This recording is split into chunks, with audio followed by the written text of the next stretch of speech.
3 things you can't afford to ignore if you're a business owner who's looking to launch a successful podcast by the end of 2026. Number 1, have a unique selling point, meaning understand what makes your podcast truly different compared to every other podcast out there. There are tens of thousands of podcasts you're competing against, and if you want to stand out, you need to have something that makes you unique and allows you to stand out. What is your angle? What is your edge? So for example, instead of just having a typical podcast all about leadership, maybe you break down A-list celebrities and their character traits that makes them influential leaders. That will be a totally different show with a totally new angle in the leadership space and would allow you to gain traction so much faster. The second thing that you need to do is to become totally obsessed with your listeners' pain points, not the topics you want to talk about or the topics your guests want to talk about. This is a massive mistake that most people make, and they end up making a show that doesn't serve their audience. That's really a show that's made for them rather than being a show that's of service to the listener. You need to obsess over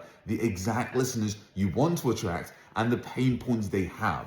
And then the third and final point, which is one that too many podcasters completely miss, is get your podcast ranking on page 1 of Apple Podcasts and Spotify. Look, this graph here proves that Apple and Spotify are the number 1 platforms that new listeners go to discover new shows to listen to. But most podcasters never really understand podcast SEO, think it's some magical fairy, airy, dusty thing that only the select few of nerds who are into data will get, when in actuality, all it simply means is figuring out what keywords, what are the search terms a new listener would use when searching and browsing Apple and Spotify, finding out what those keywords are, and then adding them to every single episode you publish.